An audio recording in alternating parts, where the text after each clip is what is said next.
We are back. Got episode number 154 of the Club and Sub podcast. Tonight, I am joined by my boy and one of the sharpest in the game, Pepe Silvia. You can find him on Twitter at Pepe_Silvia716. Pepe, what's going on tonight? How are you doing?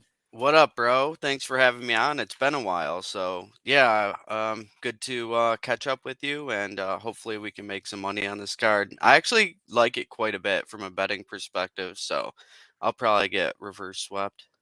Well, I'm happy you could join me here. As always, guys, if you like the show, drop a like and subscribe. It would help us out. Real quick, before we go into this, I guess I'll talk briefly about about last card. Wasn't great for me. I had 4.5 units on Kanako Marotte at -225. I don't know. I mean, what do you? I'll give you my thoughts, and I'm curious what you think about that fight, Pepe. But like, I look, I thought she won the fight. I think it's kind of ridiculous to score round two for Demopoulos just off of throwing strikes off her back, especially when they land more or less the same strikes. We all know there's more leverage coming from top position. But at the same time, I felt like on the one hand, I feel like someone who can get takedowns as easy as Marotte could and control position that easily, she's probably wider than -230. Like she probably wins that like 4 out of 5 times. But at the same time, I felt like she did herself no favors in that fight. She didn't really she didn't wrestle really at all in round one. And then in round two, she didn't really proactively throw ground and pound. So it's like, I think it was a bad decision, but I felt like she made that fight way harder than it needed to be. What did you think? Yeah, I didn't really watch it too closely. I was tuning in and out, but it did seem like Murata had won rounds two and three pretty clearly. So yeah, I don't know. Both her and Inoue came off real flat, and they Yeah. had both come off long layoffs and, traveling quite a bit from Japan to Vegas. So, yeah, kind of thin margins when you're not really doing any damage. Yeah, that's a fair point. I also bet Nate Monis at a unit +215 there. That was good. On to the less good, I had Alexander Hernandez for a unit at +125. That was bad. I thought honestly that he'd be able to separate a bit more standing early than he did, and instead he had, a terrible first round, which was not what I expected. I thought he came down a little bit stronger in rounds two and three, but at the end of the day, Bill was just too big, too much volume, and just too much of a dog for him. So not a great bet there. And then I had a unit on Abdul Razak Al Hassan +375, and yeah, he lost. I don't really regret the bet. Like I felt like pre-Pyfer takedown and sub, like Pyfer looked like he was like 3 leg kicks from completely collapsing in that fight. So like I don't think it was huge value or anything, but I feel like you're getting a guy like Razak at that number with his power. It's just, especially with the experience gap, it was worth deploying on. So that's what I had given out, and that was -4 units on the night. I did, however, and I'll let you talk about it. I did tell something that you had right before the fight happened. You want to tell us about how you did on the card? Yeah. Let me pull up the card. So it was a fucking incredible card for me, obviously, legendary night. I ended up 21.78 units, and I th- I think that's my biggest card ever. I'm pretty sure. Um and it came at a good time because I had just increased my unit size from 250 to 3 to 500 like really quick, and then I lost 3 cards in a row. I was down like 5 units, and I was like, fuck, I think I'm going to have to go down, like maybe I rush this. And then I have my biggest night ever with the LGO, or not LGO, but I did have LGO, and I warned you all week. I You kept telling did. you, I'm like, why are you fucking backing Alexander Hernandez? Like, it just didn't make any sense to me. So I had LGO big. I had like 3 units on LGO. I had max bet Buckley. I had like 6 units on Buckley, and then I had um the Piper sub two. I had $375 on that, and that was just massive. But Piper did say in an interview after that the reason he said that he wanted to knock out Razak. He was pissed that he didn't get the knockout. And he said the reason that he shot in round 2 was because he hit him with a leg kick again and he could feel his leg giving out. So, like you are right in your analysis that the leg kicks were fucking him up, and he said his legs all fucked up now. Like he won't be able to train for a while. But it was a fucking awesome night. Like, but going into that card, Pfeiffer had said in an interview that he was bonus hunting so that he could get new furniture for his house. And ironically enough, he's buying my furniture for my house too. So Well, it is funny because, like, obviously losing on the pick I gave out and made sucks, but like we were in a chat and you were like, "Come on, like everybody should just tail this so we can all party together if it wins." And so, like, I put $100 on the sub 2 and the sub 3. It was like I didn't get as good a number as you. I don't think. I think I had plus 2,600, but still, it made yo, it made, how shitty would you have felt if you didn't throw any money on that? dude, horrible. It happened to me. It was 2 or 3 weeks ago. I can't remember, but you and a couple other people hit a big in our chat. Hit a big late sub prop. I think it's never a fun thing. Let me put it to you this way. Yeah. And you were feeling it. I had tailed the Buckley decision, and that was. Oh yeah, I forgot Buckley decision too. Yeah, it was a nice night, but yeah, it started out shitty. I had Munoz and Balbita. Um, but yeah, once the Algio fight happened, and he just owned, it just turned the ship around. Yeah, it was a great night. And hopefully we can parlay some of that momentum into this week. Before we get into it, you pointed it out last week, Pepe, but I still do owe Evan D a shoey here. I have Oh Coors yeah. tonight. Little more stomachable, and a boot that hopefully is not going to leak on me like the last time I did one on stream. So we're gonna see how it goes here. There we go. And it is leaking on me, right on my pants, and on my new carpet in my office. This is At least you can't tell. Let's fucking go.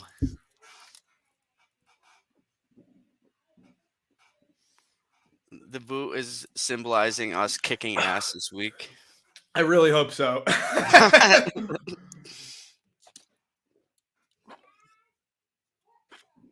All right. Now that that's out of the way, let's jump into the card this week. As you said, it looks pretty good for betting. I've made, I think, 3 bets so far. Looking at a couple other spots. Well, I'll start you off here. First fight of the night, we got Emily Ducote taking on Ashley Yoder. Ducote currently the favorite. Oh, she will be the favorite. Shouldn't say currently. She's minus 350. Comeback on Yoder plus 275. What are your thoughts here, Pepe? Yeah, I like this spot for Ducote. I laid 3 units on her at minus 250. I think she's a safe parlay piece. I probably price her around between minus 400 and minus 450 realistically. I just don't think I think she already beat a tougher test in this archetype with Panay. Panay's a lot more Panay's a better grappler. She's quicker, she hits harder. So yeah, I think Ducote should cruise to a 30-27 or potentially a late finish. I don't really know if she's gonna finish though, to be honest. So I'm just taking the money line. I think she's good to parlay. Yeah, I've been thinking about Ducote. It's funny you said that because like I was looking at the minus 250, but it looked like Yoder was taking cash. And then I went to sleep. I was like, all right, I'll wait. If it gets to minus 230, that would be great. And I went to sleep and woke up and it was minus 330. And so now I'm sitting here and I don't know what I'll do with it, if anything. I do lean the Ducote side. Bottom line is I feel pretty comfortable saying that Ducote is significantly better than like a Jin Yu Fry. Like I would probably price Ducote like minus 250 against Fry. And I would say Fry looked about minus 200 against Yoder. And I don't really think Yoder has any way to really make this fight look very different than she did against Fry. So I think Ducote's probably got the grappling upside. The leg kick upside's obviously there. She should really be fine here. Like my only concern is really just Yoder's length and her height. But I mean, Yoder's gotten absolutely mashed by smaller women a few times. The aforementioned Fry, Angela Hill, and Ducote. Probably the market's probably not as high in her as she should be after a couple like down performances here. I think she should be fine. To your point, like I was looking at the under, but then it's like you go back and watch Yoder's tape, and it's like, I mean, Mackenzie Dern couldn't sub her. Like I don't think Ducote sub is really live, and I don't really think a Yoder finish is live. So plus 275 essentially on Ducote KOing her in 12 and a half minutes. I don't really like that. So, yeah, I mean, I'm with you. I think Ducote should be fine here. I'm kind of hoping money comes in on the Yoder side, but I don't think we're going to get it. Yeah, I don't know. Yeah, I don't think so. I remember playing Angela Hill by KO against Yoder at like plus 1,000. But, that's a completely different conversation than what we're getting with Ducote plus 425. I mean, I do think that if she did finish, it would probably be in the later rounds, like Yeah. an accumulation. So maybe like a round two, but that's only if you're just doing like a fucking a flyer on a prop. Yeah, agreed. Moving on, we got Haley Alateng taking on Chris Gutierrez, and it's funny because I think you and I chatted back and forth about this when it was first booked, and you were talking about how you liked Alateng, and I was like, no, like I'll definitely bet Gutierrez around minus 150. It opened Alateng minus 200, which I didn't see the Gutierrez line at that point. But then over the last 2 days, it somehow swung. It swung to minus 190, and I was like, I don't really like Gutierrez there. I feel like he's like minus 190-ish here, like 65% or so. And now then it got all the way out to like minus 450 today. And at that point, I just felt like I had to bet Alateng. I took one unit on him at plus 350. Even at plus 300, I think it's good. I mean, I'm a fan of Gutierrez. In general, just he's high volume, tends to consistently outland his opponents, and Alateng tends to get outlanded pretty consistently. But there's kind of a limit to what price you can be when you don't have much KO equity and you don't have any grappling equity or sub equity. And most of your finishing equity is tied to like a head kick or a leg kick stoppage. And that's kind of the situation for Gutierrez. And Alateng, he's low volume. Like I think he's going to get out volumed badly in this fight, but he hits very, very hard. We've seen Gutierrez dropped and hurt before. And then, I mean, you think about the wrestling aspect. I mean, it's always 50-50 whether Alateng's going to decide to wrestle. But like, I bet Montel Jackson against Gutierrez when that fight was booked last week. And I bet him because I taped Gutierrez on his back extensively, and he is like bad there. The guy does not have get-ups. He kind of just sits in guard and looks to play guard. And so I'm looking at the fight, and like Gutierrez should pace on the feet, but Alateng's 2 to 3 takedowns away from winning the fight just that way and has the power to potentially knock him out. I can't get past Gutierrez like minus 190 to minus 200 here. I feel like plus 300 is a decent bet. What do you think, Pepe? Yeah, it's it's really weird seeing him as such a big favorite here. Just because in his last fight he was a big favorite against Pedro Munoz, and he got outclassed in that spot against a smaller guy, with poor striking defense. Obviously, Pedro Munoz is in a different league than Haley Yeah. Alateng, but the dynamic is somewhat similar.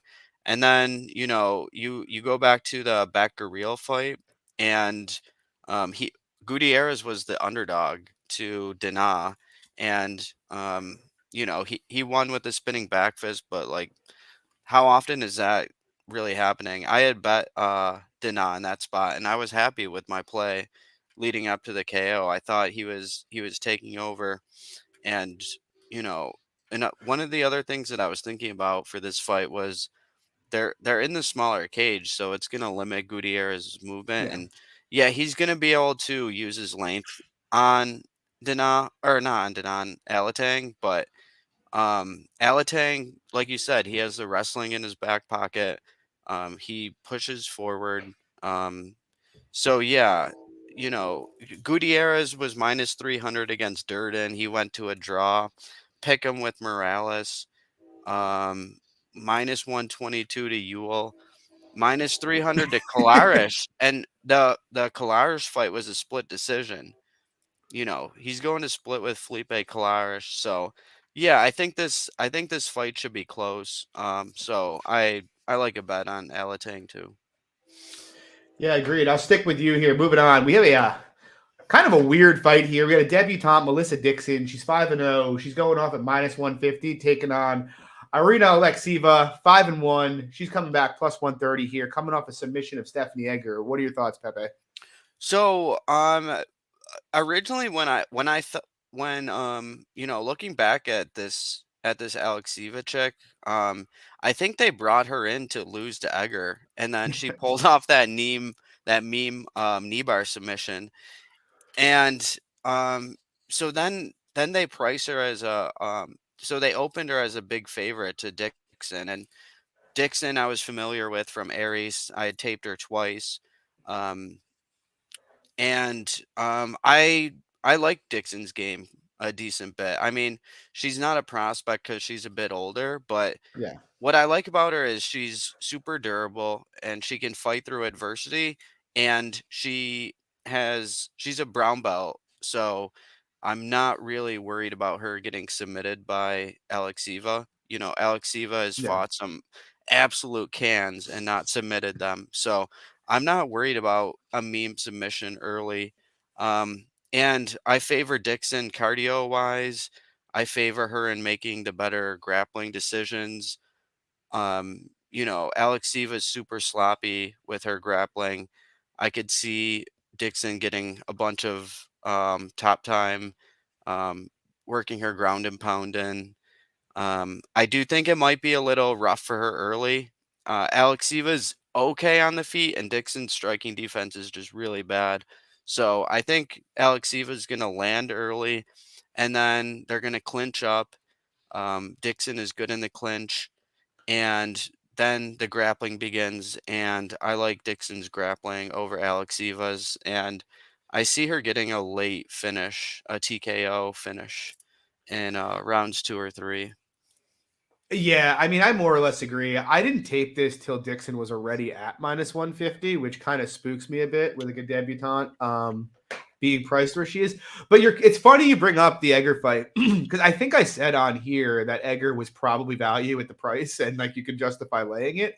And I think that's true. And it's funny you talked about like, I agree with you. I don't think Alekseeva's jiu-jitsu is very good. I think it was just one of those things that Egger was kind of surprised by the knee bar attempt and just got caught in it. Like I still kind of think Edgar wins that fight like far, far, far more often than not. I Yeah. don't really rate much of Alekseeva's game. I guess the case for her here would be if she can keep it standing or threaten enough on bottom to get fights back up, she could, she could win a decision on the feet. I think she could. I mean, Dixon's defense isn't great, but even there, I don't think Alekseeva's striking is anything special. Like it's probably going to be that kind of a stupid, fairly high variance, fairly high volume striking match on the feet. And I do think Dixon can just pretty much get this to her preferred area whenever she wants. So it's hard for me to disagree with the price here. I probably won't lay the juice at this point, but yeah, I mean, I think Dixon should win this fight. Uh, Moving on, we Yeah. got. I'm sorry. Yeah. Yeah, I agree. I think Dixon will make it dirty and grimy and, do what she has to do on the feet to get it to the clinch and then work it down to the mat if she's losing on the feet. Yeah, I agree. We got Terrence McKinney. He's taking on Brendan Marotte. This fight is so stupid. McKinney's -525. Comeback on Marotte +400. I looked at it like very, very briefly just to see if Marotte had a pulse. He doesn't really. It feels like one of these fights where they really, Terrence McKinney's fallen on hard times and they really just kind of want him to get him a win and get right. And let's be honest, when they have McKinney on a card, obviously when he wins, it's generally of the highlight reel variety. So I'm sure they like keeping that around. Marotte, he's 8-1, but he hasn't fought literally anybody. Dude lost the decision to Adley Edwards a couple years ago. I don't think he's got very good defense. I don't think he's a very good grappler. I don't think he's a very good athlete. Obviously, with Terrence McKinney, we know what we're getting. It's a guy who hits very hard. He's an explosive athlete. He's a pretty good grappler and zero gas tank. And I guess on principle, you could argue it's wide because how big a favorite can McKinney actually be with his inherent issues in the cardio department? But I don't know. I mean, I feel like he probably doesn't get enough credit for his ability to finish fights, and I think he's going to be fine here and probably just explode Marotte early. It feels like they're doing him a favor. What do you think, Pepe? I think this fight reminds me of Bellator matchmaking. You know, when Yeah. they have like a prospect and they just make it so fucking obvious that they're just bringing someone in to die to build a prospect because like the prospect isn't ready for like anyone decent. So they just like they're giving him like the Jordan Newman treatment pretty Yes, much. yeah, the Bellator American wrestlers, so they can just Yeah, bring him in. yeah. So it's like they're bringing in some local guy who like just won on the regional scene, you know, against someone with like a 2-7 record. So I actually didn't tape the this bum yet, but I if he lost a decision to Adley Edwards, you know, Yeah. he's obviously fucking terrible. Like Adley Edwards is like fucking like Horrible. the can that they bring onto Bellator, like, to Yeah, build their literally. prospects, so this guy's losing to the Bellator cans. Yeah, It's it's a joke. it's ugly. So, yeah, obviously, the UFC kinda likes this Mckinney guy, and, you know, hopefully he gets a quick finish. I want the McKinney hype to build back up. Yeah, I completely agree. Moving on, I'll keep with you here. We got more female Jews. Do you have anything here? We got Tanara Lisboa. She's minus 310, taking on Ravinia Oliveira at plus 260. Any strong feelings here? I'm still gathering my thoughts for this one, but I I think I'm gonna play fucking Ravina. Um, just because you know I was thinking about this fight when I was breaking it down earlier, and you know I look at their age and fucking I'm like, oh yeah, maybe they're using Oliveira to build up Lisboa, and then I look and Lisboa's 32 Yeah. and Ravina's only 26, so you know it's hard to price Lisboa at minus 310 against a girl 6 years younger who we don't know too much about. We do know that she is a Muay Thai fighter. We do know that she likes to clinch. And, you know, based on Lisboa's last fight against Jessica Rose Clark, she was able to be controlled against the fence for a good portion of that fight. So, I think this has the potential of a closer fight than the line indicates. I'm going to look at it a little deeper.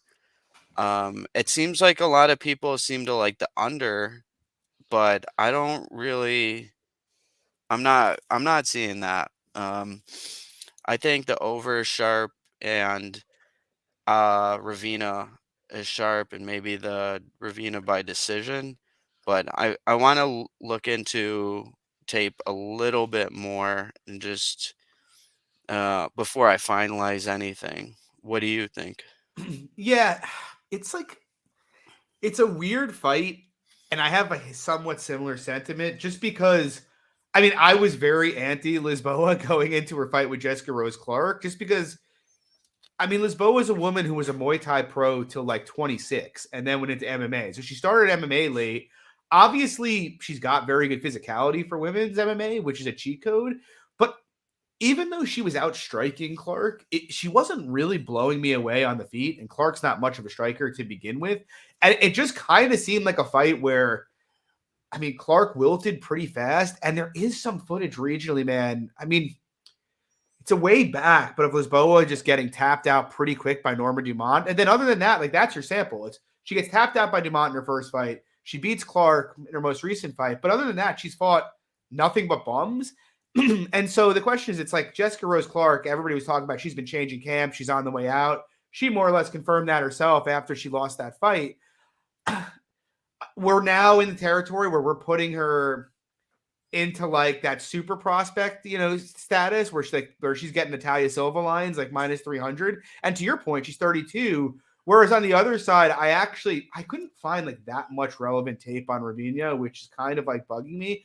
But it does kind of somewhat remind me of Natalia Silva, where everybody was kind of poo-pooing her when she came into the UFC because her tape from like 4 years prior didn't look that good, and it turned out she'd made huge improvements. On top of which, the fact that Ravinia has mostly been finishing women regionally, I kind of think is a bit bullish for her. Like, it's very, very rare to have women who have decent finishing equity, and I don't really think Lisboa projects going forward as a great minute winner.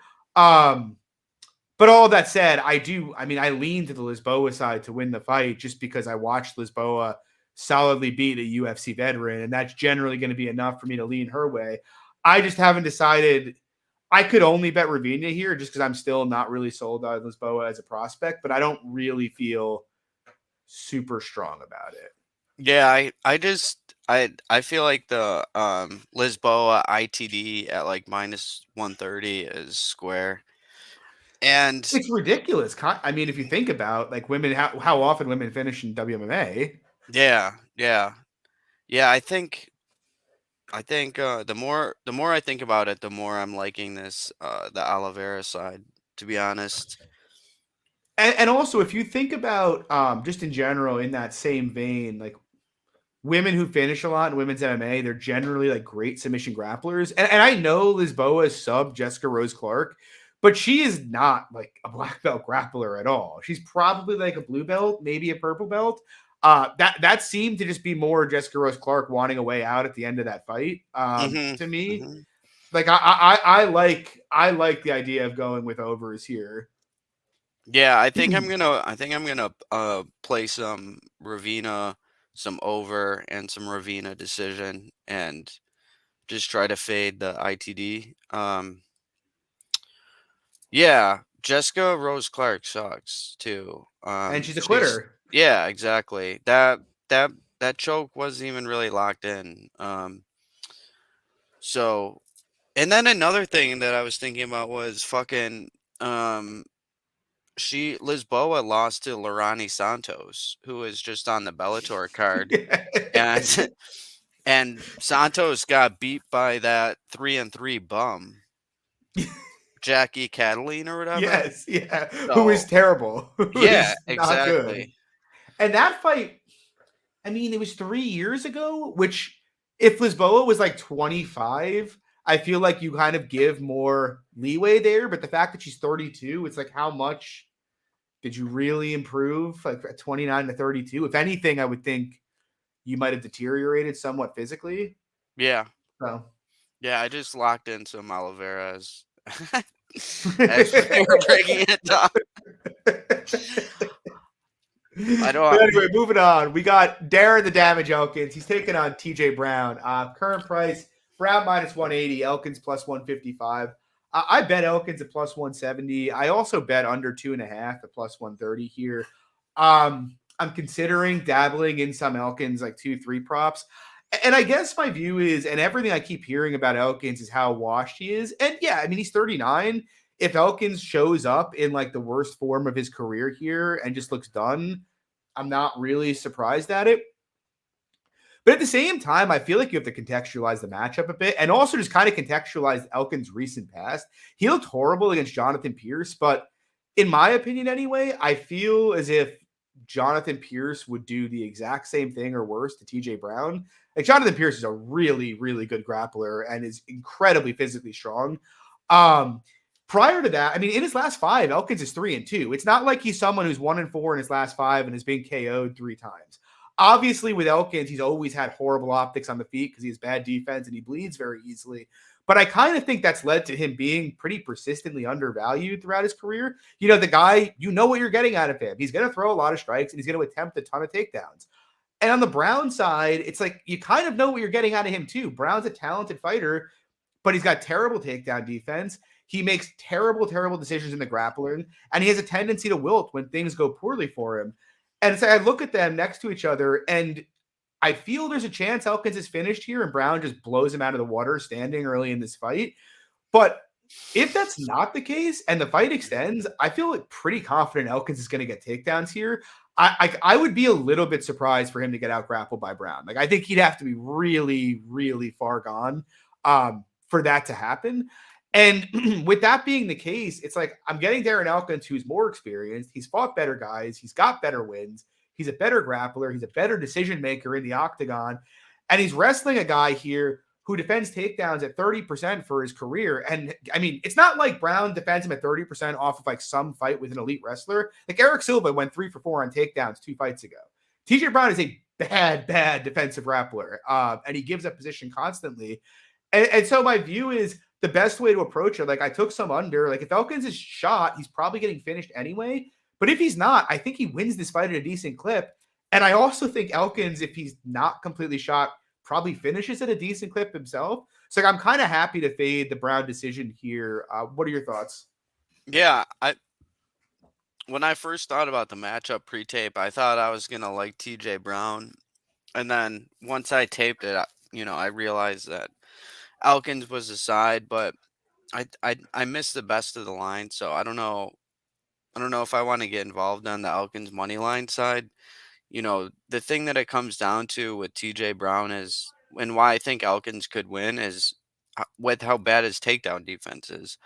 Um, you know, Elkins against Pierce, he shot immediately. So I could see him doing that here too, immediately going for the takedown, immediately getting it. And, then you want to be holding a minus 200 TJ Brown ticket, on bottom. Like, he might not be able to work his way up. I'm not sure how the grappling sequences are going to go like early, but I do think there is um some upside for Elkins being shot, coming off multiple injuries at 39. Yeah. The everyone always talks about the scar tissue. you know, Brown might only have to land like a little ground and pound, and there could be a doctor stoppage. So I played the under 2.5 with you. I think it covers a lot of both of their win conditions. Yeah. But I also wouldn't be surprised if Elkins won a decision, just consolidating top time. You know, Brown is that bad of a grappler. Like he got out grappled by Shylon. Yeah. And Gave him Darren 8 minutes of Elkins. control. Yeah, Darren Elkins is a really solid grappler. He makes good decisions in grappling sequences, and Brown makes bad ones. So it's an interesting fight. I like the under, and I think Elkins is a side money line wise too. Moving on, gonna keep it with you here. I know you have opinions here. We got Christian Rodriguez. He's taking on Cameron Saaiman. Current line: Rodriguez minus 145. Comeback on Saaiman plus 125. What are your thoughts? Yeah, so cool fight. I'm really interested in this one. We got two young prospects in the bantamweight division, and I think I don't know. I've never been that high on Cameron Saaiman. I think he's gotten like absolute cupcake matchmaking. Getting Josh Wayne Kim, um, who's I'm pretty sure Wayne Kim is like getting smoked on the regional scene too. Yeah, he fucking Josh Wayne Kim lost to Francisco Rivera.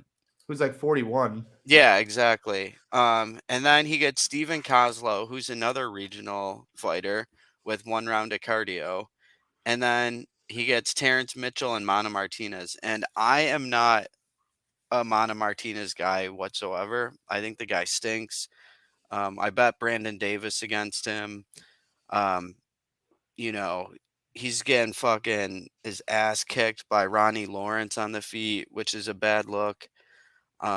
So I'm of the opinion that Saaiman has fought like absolute bums, and this is a massive step up in competition for him. And in those fights, in the fights that he's had in the UFC, including the Contender Series fight, he's been taken down multiple times. Terrence Mitchell took him down multiple times. Josh Wayne Kim took him down, and I'll never forget the image of him slapping Josh Wayne Kim's back because he just didn't know. He didn't know what to do to get up. Like the guy is a fucking white belt. And then on the other side, you have Christian Rodriguez, who's fought Raul Rosas. Weems is a bum. We'll give him that.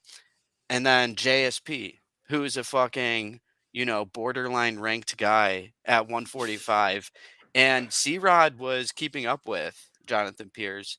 Like him going to a competitive decision with Pierce is better than anything Saaiman has done in the UFC. Him beating Rosas is obviously better than anything that Cameron is doing. So I personally think that C Rod is has all the upside in this matchup. If anyone's going to look like, a minus 400, minus 500, it's going to be him. And based on the footage and, how easy it was for Cameron's last few opponents to be able to get him down, I'm thinking Rodriguez is going to be able to get him down and either win a dominant decision or find a submission. I was really impressed with his scrambling with JSP and with Rosas. So you got a guy who has all the grappling upside, taking a step down in competition, and I don't have to worry about any durability issues with Rodriguez. I think he's a smash spot. Yeah, I agree with you. Even taking the strength of schedule thing a step further, like I feel like Reyes Cortez is probably better than anybody that Cameron Saaiman has fought in the UFC, to be honest, or at least of like similar caliber to Amanda Martinez, and Rodriguez handled him pretty well. So I won't dive into that. But in terms of, like, as you mentioned, I think Rodriguez has done better in terms of strength of schedule. I think in terms of the fight, like, I agree with you about Mana completely. And I bet Mana small against Saaiman because I was just like, this guy, when he steps into the pocket, he is there to get cracked right on the jaw. And sure enough, he got cracked on the jaw a ton in that fight. It's just Mana can't push a pace. He's fragile. He can't grapple, and he's got bad gas. And now he's in a fight with Christian Rodriguez, who has good cardio, will keep a pace, will probably match Saaiman's pace, and actually is dangerous in the pocket with good defense himself. So, like, I feel Saaiman to win this fight either needs to land something to put Rodriguez out, which Rodriguez seems pretty durable to me. I'd be a little surprised at a Saaiman KO. And short of that, he needs to kind of just volume him from the outside here. Like, I don't really think Saaiman can spend much time in the pocket exchanging here because I think he's going to get touched up if that happens. And I don't really, he's kind of, if you look at the Mana fight, he kind of defaulted to grappling the couple times Mana kind of got him in trouble on the feet. I think if he tries to engage the grappling here, things are going to go terribly for him. To your point, I think Rodriguez would be very, very smart to push the grappling himself here. I do think he can wrestle a bit. I certainly think, as you mentioned, the Pierce fight, and we'll talk about Pierce in a couple of weeks when he's fighting Joe Anderson Brito, but Pierce is a serious grappler, and he was scrambling competitively with him. I think if Rodriguez gets on top of him, he's going to put him in serious, serious trouble in this fight. I guess, yeah, I just feel like Saaiman's only really safe, like completely out of boxing range. And it's just very tough to win a fight against a guy like Rodriguez with the specific tools and the output he has if you're just going to be defaulting to kind of trying to prod body kicks and leg kicks to win a fight. And we also just haven't seen Saaiman show that much discipline. Even the the Josh Wayne King fight, to your point, it's funny because like that is his best win, but he was getting lit up the first round of that fight. Like, Josh Wayne Kim death gassed out of nowhere 7 minutes into the fight, but he absolutely was torching him in the early portion of it. I just don't like Saaiman, and I'm using the comparison obviously because they train together, but he reminds me of Dricus without the insane physicality that Dricus has and the same kind of like horsepower behind his shots. Yeah, I think Rodriguez is the much more skilled fighter, and I think he's the much more tested fighter. I made him about minus 200 here. I bet him to win like 2 units in the spot. Honestly, I think that Saaiman gets a lot of hype and market love and people like him because of DDP. Yeah, for sure. because Dricus is on this crazy run and they kind of just associate them together and they think they're like this unstoppable force, but I just don't see it. I think this is, too big of a test for him right now. and he's only 22 years old. Like he Yeah. still has he still has like a little boy um fucking body to him, I think. And I think it's like It's true. I think it's like when he's like a little fresh, like the best freshman in high school, but now he's fighting like a senior who's like a couple years older than him, who's like been through a lot more shit, like tougher mentally. Um, and yeah, I don't think C Rod's gonna let him push him around. I think C Rod's gonna out physical him. Um, What are your and thoughts on the 2-3 sub? I like it. I like it. Um, I I think C Rod's gonna come through for the round two sub again. Yeah, I mean, C-Rod's got a pretty nasty choke game, especially if he starts forcing Saaiman to engage the grappling himself. Moving on, though, cool fight. Well, not a cool fight. It's a rebook. We got Daniel Chairez taking on, or Edgar Chairez taking on Daniel Lacerda. I'm kind of frustrated. In the first fight, I think I bet Lacerda decision and over and GTD. I'm not doing that here, and it's funny because like a lot of the people I saw who bet Lacerda in the first fight are talking about betting him here, and I was like, okay, maybe it'll go to minus 250 again. Like I would definitely bet Chairez. I think at minus 250 after seeing that. Like the funny thing is, my takeaway from the first fight I think was very different than a lot of the other people who bet Lacerda. Like I wasn't impressed. Like I figured my bet was basically based on if Lacerda gets a takedown, it might be around, and even with his cardio deficiencies, he might be able to just get 2 or 3 takedowns and ride Chairez out. Instead, he got a takedown, and Chairez literally popped right back up. He looked uncomfortable on the feet the entire fight. The second time he tried to shoot a takedown, he stuck his neck right into a guillotine. And so, like, I look at it, and obviously, like, Lacerda is dangerous enough to finish Chairez, which is why I'm not betting minus 370 where it is right now. But I did not come away from that fight feeling like Lacerda was any kind of value. I actually came away from it thinking Lacerda has much fewer paths than I thought going in, which was why I liked him. I feel he's fairly relegated to probably having to bomb Chairez early in this fight. And I just feel like you can't put that at a high clip. Yeah, I think Chairez handles him. I would love to get the price under minus 300. What are your thoughts? Yeah, it kind of pissed me off because fucking last time they had this fight, I had a bunch of money down at minus 155 for Chairez, and then I also had parlayed him at like minus 210. So, I was happy with like a dollar cost average of like minus Yeah. 180. And now, the price is just completely gone, and I don't even want to bet it anymore just because I'm so frustrated that I lost my price. So I don't want to get involved with it. You know, the books are already sharp to like what it should be priced at. Yeah. Personally, but I don't understand why people are betting Lacerda again. I just like I haven't heard like a good rational take from anyone who's betting him. I don't know. I don't know what they're seeing. Like, Well, that's kind of my thing because I feel like if you were betting Lacerda, you were kind of betting on him grappling and fighting restrained, and he did that, and it didn't work. And he can't. We both know he can't attempt 10 takedowns without death gassing himself. Like it's just not going to happen. So, what do you yeah, really have at that point? You know? right. Yeah, I'm with you. But keep it here. I know you have a strong feeling here. We got Michel Pereira. He's taking on Andre Petroski on short notice. Current price Pereira minus 200. Comeback Petroski plus 170. Yeah. So I like Pereira in this spot. I don't. What's the line right now?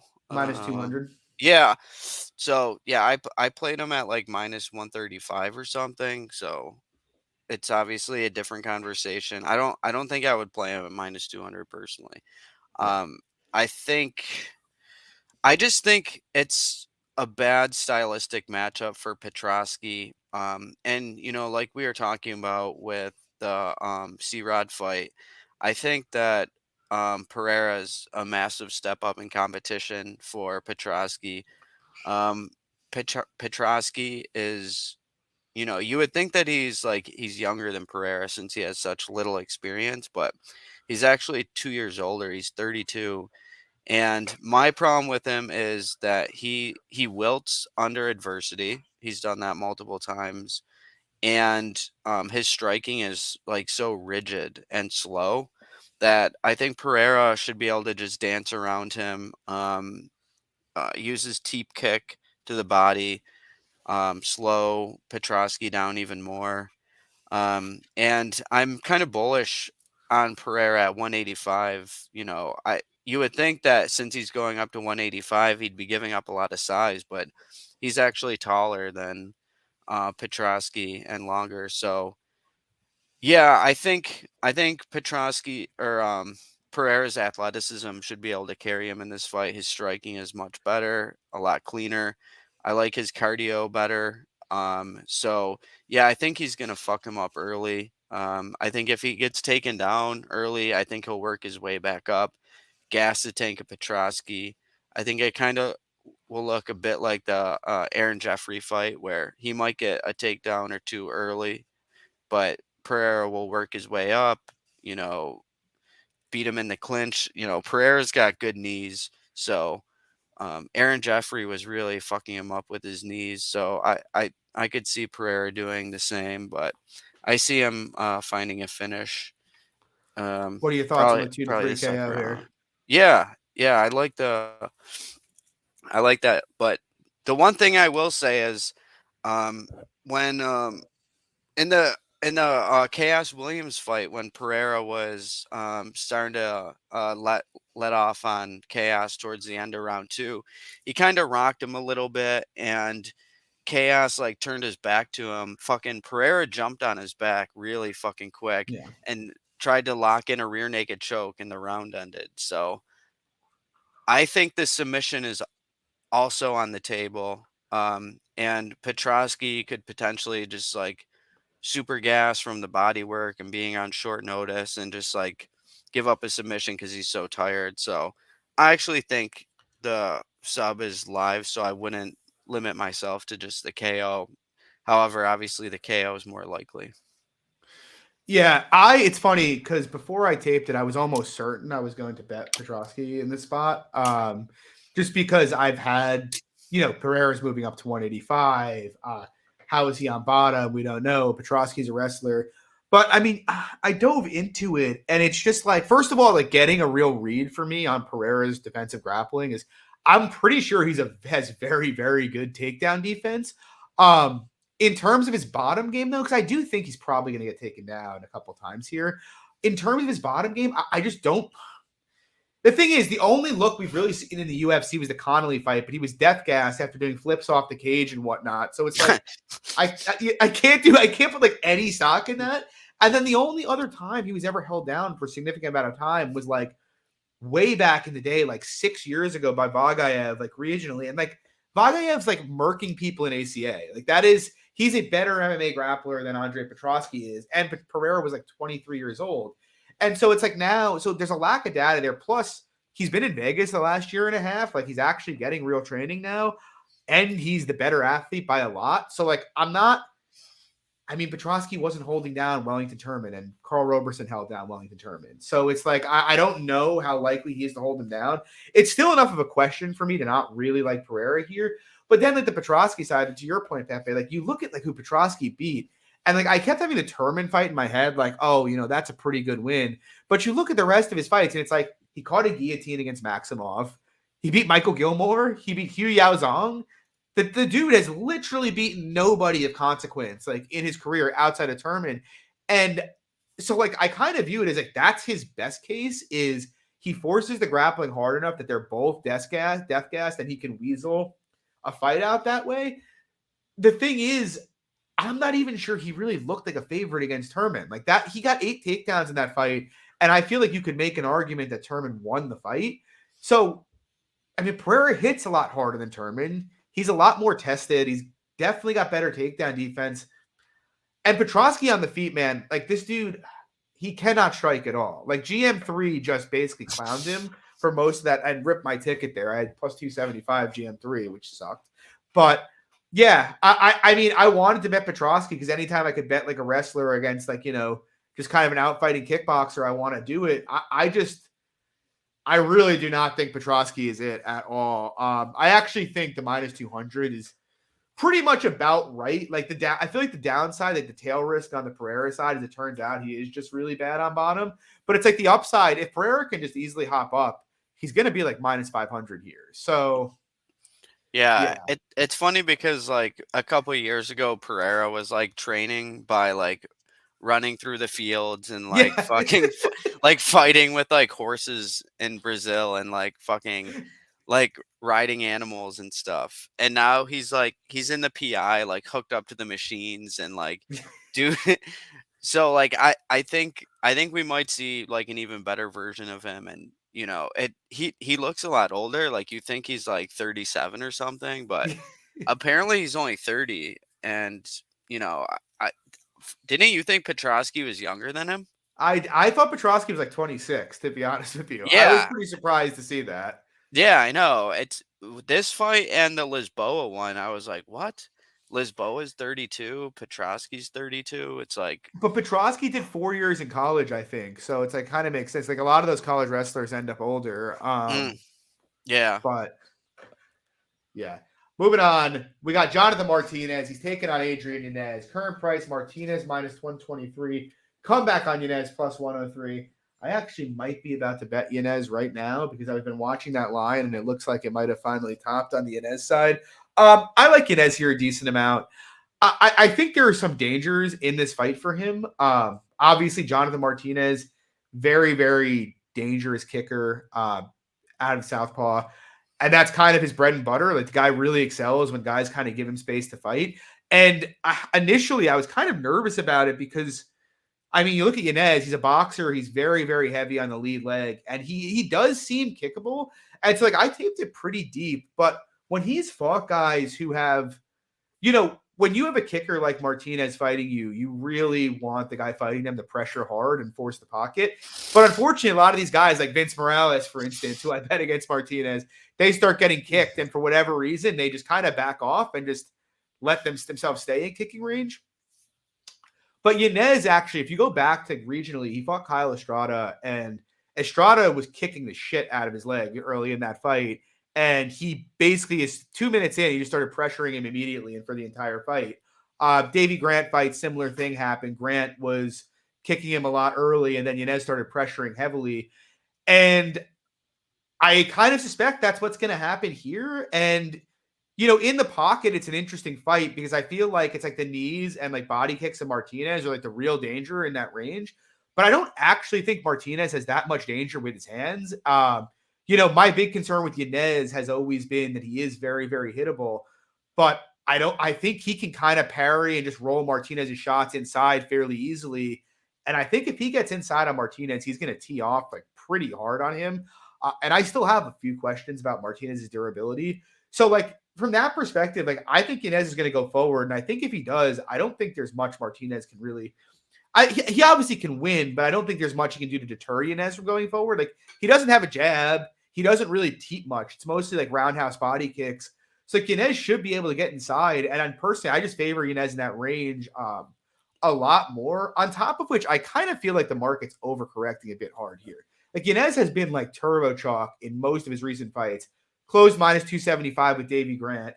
Closed minus 200 against Rob Font. And now it's like he gets knocked out by Rob Font, who's one of the best boxers in the division's history. And suddenly he's a dog to Jonathan Martinez. And Jonathan Martinez, like, I don't hate Martinez. I think he's dangerous. He's got an interesting game. He's obviously a good kicker. But, like, you even look at his wins lately. It's like the Saeed fight. He probably shouldn't have won that fight. He landed 38 significant strikes across the entire fight. The Cub fight, I mean, he looked fine, but Cub was coming down to 135 and was pretty clearly compromised there. And then it's like Alejandro Perez off a 3-year layoff. Vyad Lavishvili, debutant who hasn't fought since. The aforementioned Vince Morales, who just takes kicks for breakfast. The guy just cannot deal with kicks at all. And then the fight prior to that was Davey Grant, who kicked the ever-loving shit out of him in that fight. It's like, I feel like Martinez, for all the wins he has in the UFC, there's a lot of sketchiness in there. The 2 wins prior to Grant were Tomas Almeida, who's now retired. That was his second to last fight in the UFC. and 41-year-old Frankie Saenz in his last fight in the UFC. I just feel like the market is really overreacting to the Martinez winning streak here and giving Yanez way too much shit for the font loss. I think Yanez is more finishing upside, and I think he should compete on minutes here. What do you think? Well, it's interesting because they Bet Online had opened Yanez as like a minus 400 or a minus 375 favorite, and Martinez was like plus 250, and it's just been completely steam on Martinez side. And I mean, obviously I get betting him at like plus 200, Yeah, like that line was obviously wide, but I think it's gone overboard in my opinion. I I like Yanez up to like minus 150. I think yeah, I same. I think he I think well, maybe minus 140. I would play him up to minus 140. Will say that. Um and yeah, I think the big thing it comes down to for me is that Yanez I think Yanez has a durability edge, and I think he's less afraid to throw. And I Yeah, think that's what it's going to come down to. I think he's going to be the one who's more willing to bite down on the mouthpiece and win a gritty, grimy fucking boxing match. And, Martinez he likes to keep it pretty. He likes to stay at range. He doesn't like exchanging that much. He doesn't like getting hit. So, yeah, I think both of them have holes in their striking defense, but just the way that they match up, I favor Yanez quite a bit. And I've backed like I just tweeted it out a little before we were on here, but I've bet on Martinez in his last 5 fights. But to your point, the Saeed fight was a robbery. yeah, Like, was the line wide at plus 210, plus 180 where I got it? I think so. I think so. It was a fairly close fight. But Saeed should have won that one. So yeah, I do think there's he's being overvalued here. And then he got Swanson, who had to kill himself to get to 135 and who can't take leg kicks. Like, it was just the perfect setup fight for him there. So yeah, I don't really think I think Martinez's ceiling is pretty much here. Um yeah, agreed. but yeah, it's a compelling fight. I'm really looking forward to it. I think it should be it's probably the one I'm this and the C-Rod fight are the only two I'm really looking forward to that much. But yeah, I favor Yanez. Yeah, same. Moving on, keep it with you here. We got Jennifer Maia. She's taking on Vivi Araujo. Current price, Maia minus 152, Araujo plus 132. What are your thoughts here? You tempted at all by the dog? I have to go back and do a little more tape on this one, but at first I was thinking Maia was a side. But I had no interest in betting her at juice because she generally wins on such thin margins, and in a fight where it's like minus 450 or whatever to go to a decision, I'm not really interested in holding juice, Yeah, like a moderate juice ticket, just because I don't want to trust the judges. And but like the more I was thinking about it, I was, maybe thinking that there's some recency bias in the line, um because, of Araujo's last performance. And I will say, going back and watching the Rebus fight, it was a bad look.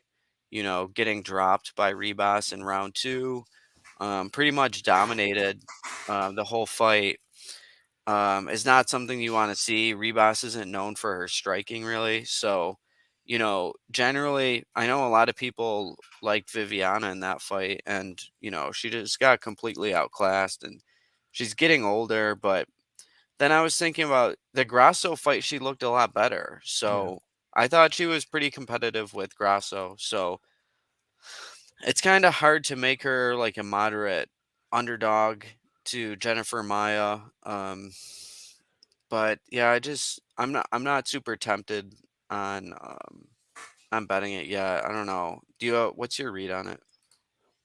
I have mixed feelings because on the one hand, I really don't like that Maia is coming off 2 wins, and on top of which, it's like Marina Moroz and Casey O'Neill. Like Maia went from fighting the top fives in division to taking a pretty enormous step down, and she beat up 2 women who I'd favor Vivi against, to be quite honest. I think those fights would look maybe not identical just because Maia does throw more volume, but I actually think they would be pretty good matchups for Vivi as well. The other side of that is I do think Maia has a decent edge on the feet. My initial thought was I didn't think that was the case, but I do think she's a bit better of a boxer. And something I thought is kind of indicative is actually if you look at like their common opponents, like they both fought Chukagian. They both fought Jessica Ai. Maia dramatically outperformed her in both of those fights at distance. It like was more competitive striking with Chukagian on the feet. Obviously beat Ai on the feet, whereas I beat up Vivi pretty badly on the feet in that fight. And so, and, and so I was like, man, like you kind of have to favor Maia here. But then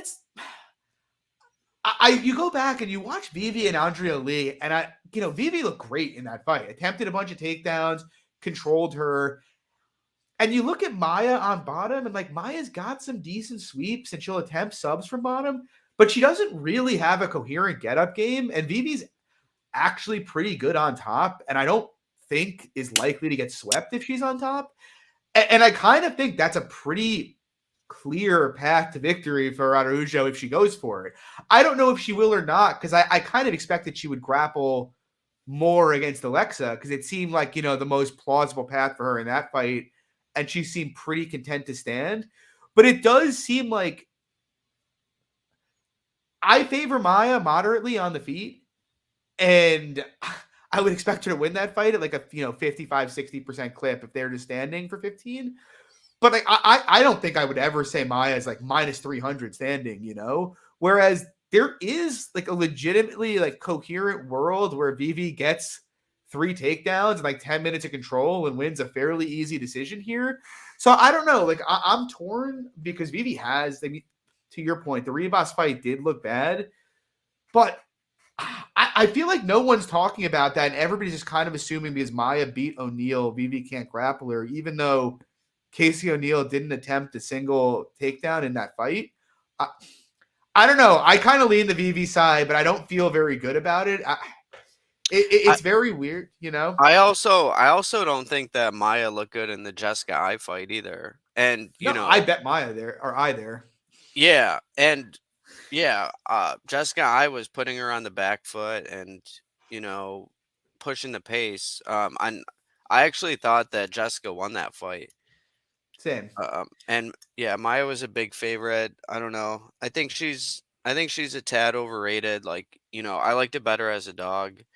I mean, she has pretty tight margins. Like even both the Moroz and O'Neill fights on rewatch, like she solidly won both, but it wouldn't have taken a whole lot from either Moroz or O'Neill to have swung 2 of those rounds, Yeah, yeah.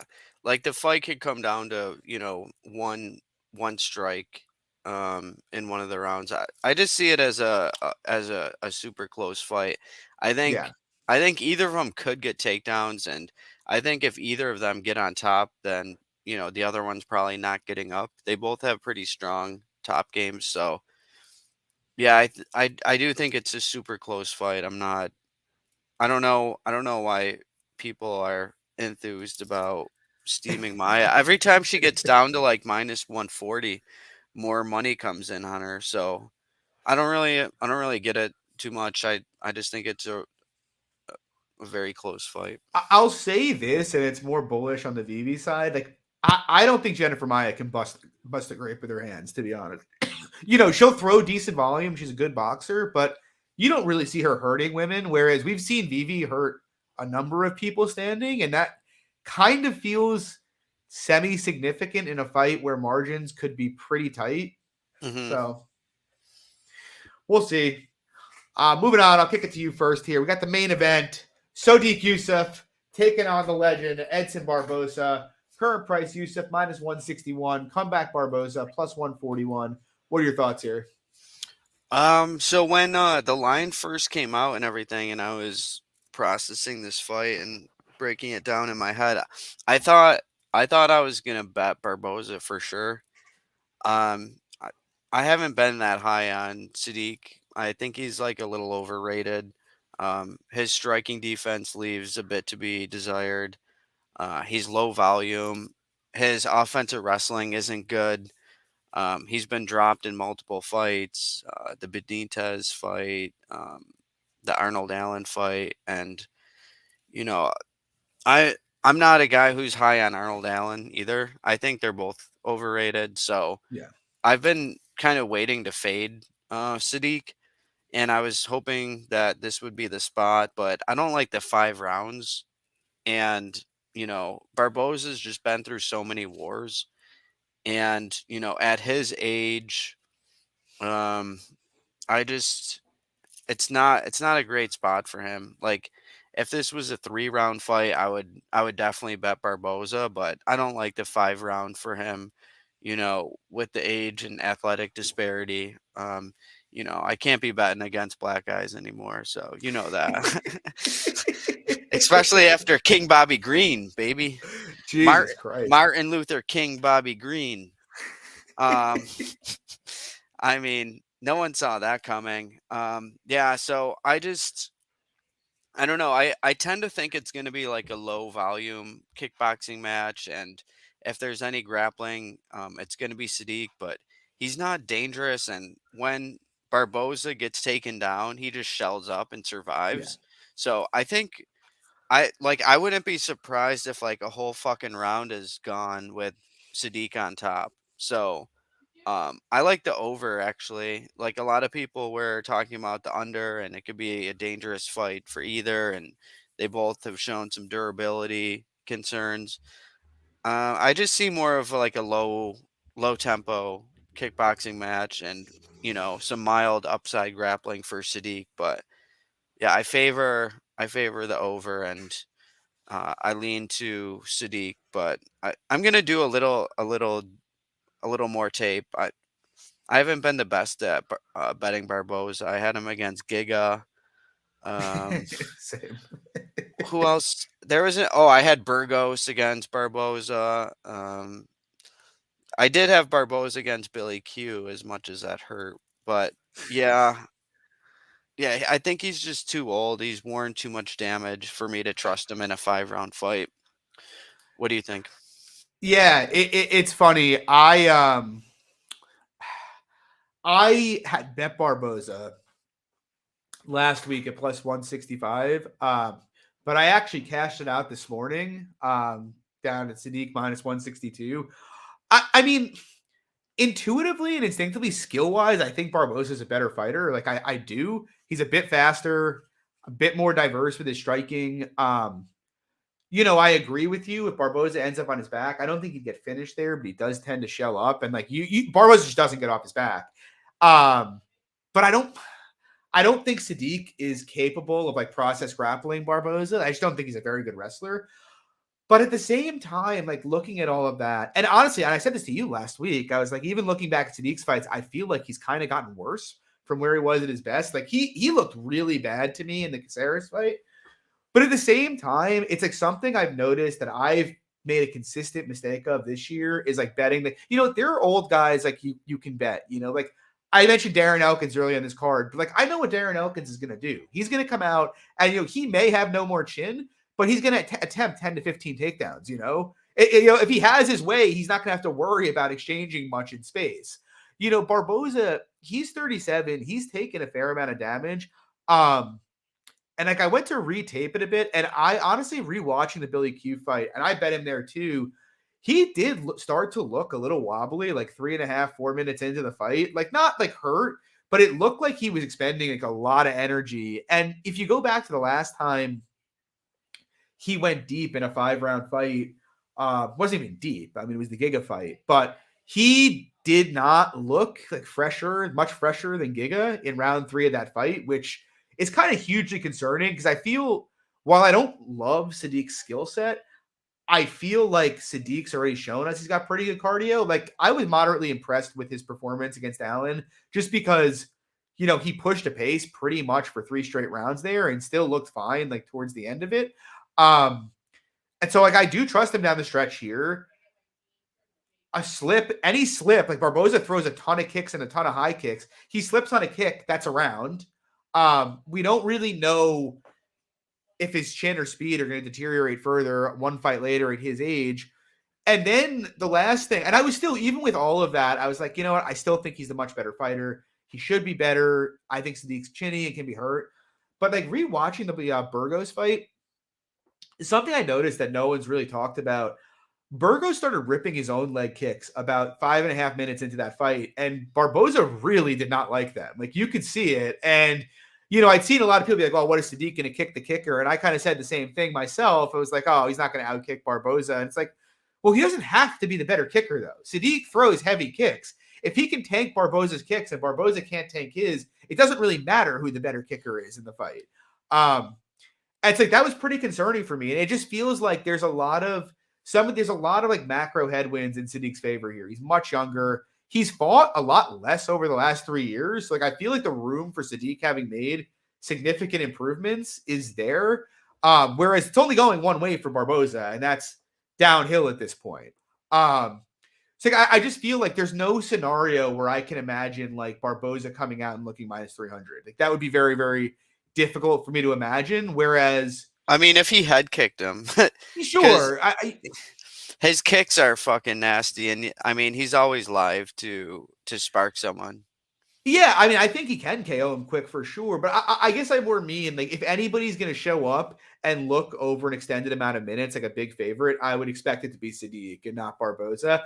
And so like with that dynamic, it's like I like other dogs on this card. Like I love Edson, he's my boy, but like I'm kind of happy to take the money we made on the Billy Q fight and run with it with a ski mask, you know, it'd be a fun parlay. I don't know if the lines are going to be liquid enough to be able to do it, but fucking parlay Sodiq Yusuff with the Nigerian Nightmare. Oh yeah. Kamaru Usman. The Nigeria parlay? The Nigeria parlay. Should we what do you think about that fight? I mean, like a lot of it is going to come down to what the line is going to be. I don't know. It looks like Chimaev is going to be a big favorite, but yeah, I'm obviously going to bet Usman, and I mean it's easy for me to bet Usman. I've bet Leon in the past 2 fights, so now getting Usman as like a massive dog is just so awesome. Yeah, I mean, I don't love the short notice aspect of it, and he's going to 185, but I don't know. I think he could fraud check Chimaev still. I mean, I still have questions about Chimaev.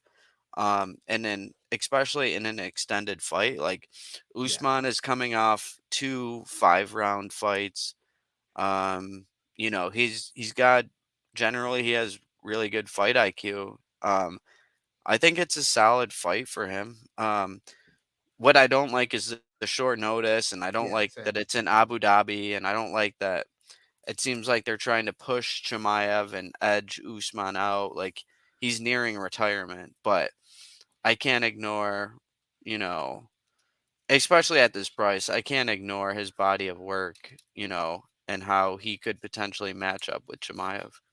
Well, yeah, it's kind of funny because I saw, and we don't need to break down the whole fight, but like I in one of the groups we were in, someone was saying like, he's clearly like deteriorating, and it's like, well, I mean, what's your idea of deterioration? Like his second fight with Leon was a close fight. It wasn't like it's non-competitive, and Leon Edwards is the champion at 170. He's still fighting at a very, very high level. Like whatever else you want to say about it. So, and I can't help but think. I shouldn't even say help but think. I'd be surprised if Chimaev had a lot of grappling success. Like I think they're going to mostly bang, honestly. And I mean, Usman is a heavy hitter. Chimaev is a decent hitter himself, but he's very, very available to hit. I feel they're both pretty live to hurt one another, but it's like you kind of have to trust. I think to your point, Usman's pedigree a bit more than Chimaev's at this point. Like Chimaev's best win is Gilbert Burns. Yeah, in a very dicey fight. Yeah, So I gotta rewatch that one. I almost I kind of thought that Burns won almost, or that it was I like I a literally coin just flip. watched it before we came on. Yeah, It's very close. yeah. I mean, and you know, you saw what Usman did to Gilbert Burns, so Yeah. it, uh, it feels like it's kind of funny too, because like I max bet Leon Edwards like plus 140 against Kamaev, which obviously the fight never happened. But when it was supposed to happen. And so I'm like, if I bet Usman twice at juice against Edwards, I'm like the other side of you. If I bet Usman twice at juice against Edwards and I was maxing Edwards against Kamaev, I kind of had no choice here but to pull the trigger yeah, on you Usman have for a to. decent amount. Yeah, it's like the final one last shot. Yeah, Anyway, you want to shout out your show and everything else where people can find you? yeah, sure. You know, follow me on Twitter, at Pepe_Silvia716. I've been doing a show with Rich, called the Blunt Podcast. We released that earlier today. And yeah, just I got my MMA tips. Been crushing it this year. Started selling picks once I started winning so much, and people were appreciative of it. And it's nice to help people make money and also get some beer money on the side. Well, I appreciate you coming on and helping everybody make money because I haven't helped many people make money this year. I'm glad the Piper sub too saved you last week. That was great. But That yeah, was amazing. I wrote parlay Sadiq Yusuff with Kamaru Usman and fucking Black Power, baby. Yeah, let's do it. Team Nigeria. Thanks, everybody. Drop a like and subscribe. Thank you for coming on, Pepe. We Yeah, appreciate man. it. Take it easy, All brother. right. Later. Peace.